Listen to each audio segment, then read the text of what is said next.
Hi there, I'm Philip Greer and welcome to my channel. Have you ever been on LinkedIn and filling out your profile and happen to notice the little security badge? Well, that means a lot to a lot of people. It means that you're truly who you say you are. And until that badge has a check mark beside of it, guess what? That may not be who that person really is. And to get that security check, it takes two apps. Clear, C-L-E-A-R, it's like a clearance, security clearance, and of course the LinkedIn app.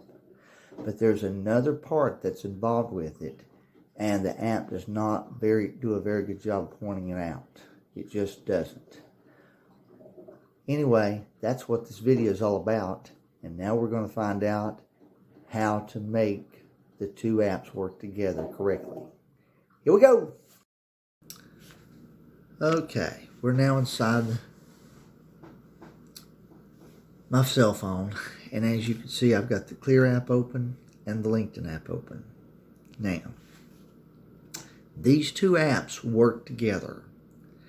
The Clearance app actually gives you the oval shape screen.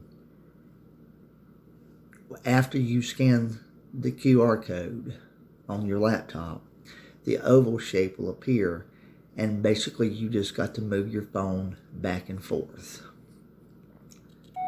So what I'm doing right here, let me pretend I've got it on photo, and here it is. I've got me.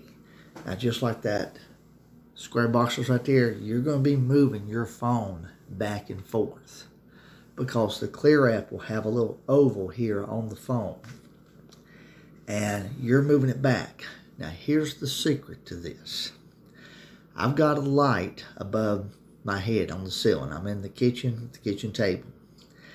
Now, you've got to get the lighting to where it will reflect the natural color on your face. That's the whole key to this.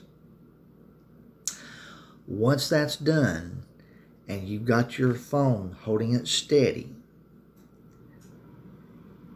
then once Clear realizes that that's the natural you, then it will just take the photo, you'll hear it click, and then it sends the signal to LinkedIn saying, verified. And that's all. That's all it is. But the secret is you have to have your phone in position to where the lighting makes your skin color look natural. That's it. Once that's done, you got it. But it may take you 4, 5, 6 plus tries to get it right. Just try not to get frustrated, but make sure you've got good lighting in the room. Keep your phone as steady as possible. You're better off if you can to have your arms flat on a surface, table, whatever, and then just move the phone back and forth like this inside the oval till you've got it very closely to the edges, and then it will work. And that's it. I hope this verification process with LinkedIn was not too frustrating. Most of the time it is. It got on my nerves for a while. For several months it actually did. But anyway, that concludes it. If you liked it, feel free to subscribe, and I'll see you in the next video. Bye-bye.